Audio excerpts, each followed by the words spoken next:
Halo, selamat malam semuanya. Oke, baik. Perkenalkan, nama saya Yohanes Ogufir Poseng, NIM 22 100 253, kelas 2B akuntansi, eh, program studi akuntansi, Fakultas Ekonomi dan Bisnis, Universitas Nusa Cendana. Baik, pada kesempatan kali ini saya akan membahas sebuah kasus sekaligus menganalisis tentang kasus yang berkaitan dengan etika dari profesi akuntansi. Baik, kasus yang akan saya bahas yaitu analisis kasus manipulasi laporan keuangan perusahaan kereta api Indonesia yang terjadi pada tahun 2005. Baik, pada kesempatan pertama saya akan menjelaskan apa sih itu sebenarnya perusahaan kereta api Indonesia. Baik, perusahaan kereta api Indonesia ini muncul ketika masa penjajahan Belanda. Nah, ketika itu Belanda mendirikan perusahaan kereta api dan membuka jalur kereta apinya dari Solo menuju ke Yogyakarta. Setelah itu, daerah-daerah di Indonesia juga mulai membuka jalur kereta api. Dengan manfaat didirikan jalur kereta api supaya mempermudah mobilisasi barang-barang, kebutuhan-kebutuhan dan juga manusia itu sendiri. Nah, setelah itu diambil alih oleh bangsa Jepang ketika terjadi Perang Dunia Kedua. Nah, pada saat terjadinya proklamasi kemerdekaan Indonesia pada tanggal 17 Agustus 1945, perusahaan-perusahaan baik itu stasiun, perusahaan radio yang masih dikuasai oleh bangsa Jepang diambil alih oleh bangsa Indonesia.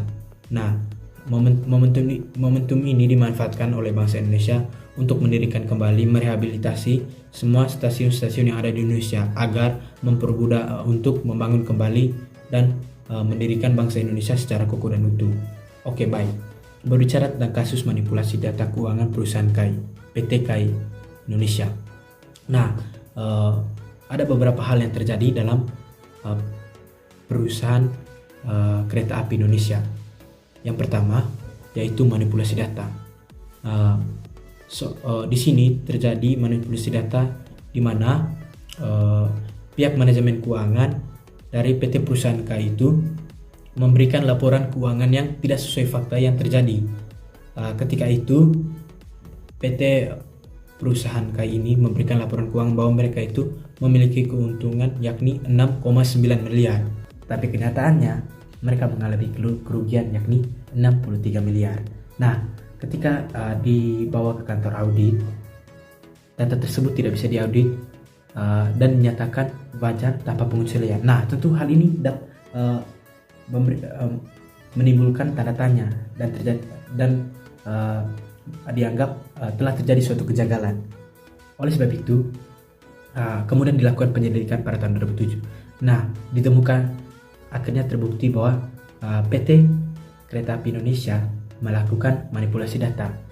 Mereka melakukan penyelewengan penyajian data laporan keuangan pada tahun 2005, yakni seperti yang saya jelaskan pertama, mereka memaparkan bahwa mereka memiliki keuntungan 6,9 miliar, tapi faktanya mereka mengalami kerugian yakni 63 miliar. Sungguh suatu yang ironis. Nah, dalam hal ini tentunya ada dampak yang ditimbulkan. Pertama, rusaknya nama baik citra perusahaan kereta api Indonesia. Seperti yang kita tahu bersama, perusahaan kereta api Indonesia adalah satu perusahaan yang terbesar di Indonesia. Nah, perusahaan kereta api Indonesia ini berada di bawah naungan BUMN. Nah, ketika terjadi suatu masalah dalam di bagian BUMN ini, tentunya akan mengurangi rasa kepercayaan masyarakat kepada pihak pengelola PT KAI atau PT Group Kereta Api Indonesia. Nah, selain itu rusaknya nama baik perusahaan tidak dapat berdiri secara berdikari lagi sebab banyak masyarakat yang tidak mempercayai mereka. Selain itu juga ketika masalah ini sudah muncul, tentunya masyarakat tidak percaya lagi kepada pemerintah atas hal yang terjadi.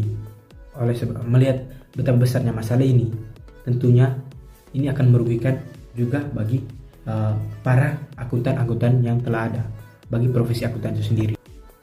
Oke, baik. Setelah kita mengetahui adanya beberapa dampak, sekitar 2 dampak ya. Pertama, rusaknya nama baik perusahaan. Yang kedua, yakni hilangnya kepercayaan masyarakat kepada pihak pengelola PT Perusahaan KAI Kereta Api Indonesia dan juga kepada pemerintah, sebab PT Perusahaan KAI Indonesia ini di bawah naungan BUMN, di bawah naungan pemerintahan. Setelah itu ada beberapa solusi yang mesti ditawarkan. Solusi yang ditawarkan pertama, meningkatnya pengawasan kantor akuntan publik kepada profesi akuntan. Nah, di sini pihak kantor akuntan publik diharapkan untuk lebih tegas dalam mengawasi alur pengelolaan laporan keuangan, terlebih alur keuangan yang terjadi dalam perusahaan. Terlebih karena dalam posisi ini pihak yang terjerat masalah itu adalah bagian dari perusahaan yang dikelola di bawah naungan pemerintah. Tentunya hal ini dapat merusak. Oleh sebab itu, pihak pemerintah melalui kantor akuntan publik melakukan pengawasan yang lebih ketat. Setelah itu dilakukan, setelah diawasi, tentunya yang perlu kita lakukan adalah meningkatkan kualitas sumber daya profesi akuntan. Seperti yang terjadi kepada kasus itu, ketika pihak manajemen perusahaan mendapat tekanan dari atas, tentunya dia tidak berprofesional lagi.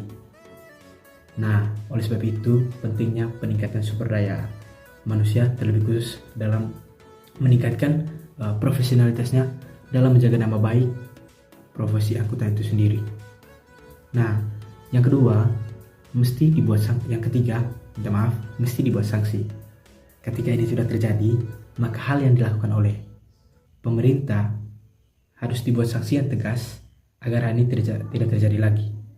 Nah, seperti yang telah dilakukan oleh pemerintah sebelum, ada undang-undang yang mengatur tentang penyelewengan laporan data keuangan, sehingga mereka yang melakukan penyelewengan data keuangan itu dijerat oleh beberapa pasal yang mengikat dengan profesi akuntan itu sendiri. Nah, yang keempat, kesadaran diri. Pentingnya kesadaran diri. Mengingat bahwa profesi akuntan memiliki kode etik, tentu semua orang yang telah mengambil bagian menjadi seorang akuntan tapi yang terakhir adalah kesadaran diri. Ketika seorang profesi akuntan telah ingin dirinya menjadi seorang the real akuntan, maka ia harus memikir dirinya dengan kode etik yang ada. Nah, kode etik itu mesti dijaga. Kesadaran diri kita akan kode etik itu harus ditingkatkan agar kita tidak mudah ditekan dari atas dan harus bertahan dengan sesuatu yang objektif. Membuat laporan data keuangan tidak sesuai dengan pandangan, tidak sesuai dengan tekanan, tetapi dengan data-data fakta-fakta yang terjadi. Oleh sebab itu, ketika manajemen perusahaan melaporkan data keuangan, ia harus melihat fakta yang terjadi, bukan pemikirannya pribadi, tapi fakta yang terjadi. Oke, sekian dan terima kasih. Saya Yohanes Ugo Firposing. Jika ada salah kata, saya mohon maaf. Saja yang bisa saya lampirkan. Sekian dan terima kasih. Salam salve. Assalamualaikum warahmatullahi wabarakatuh.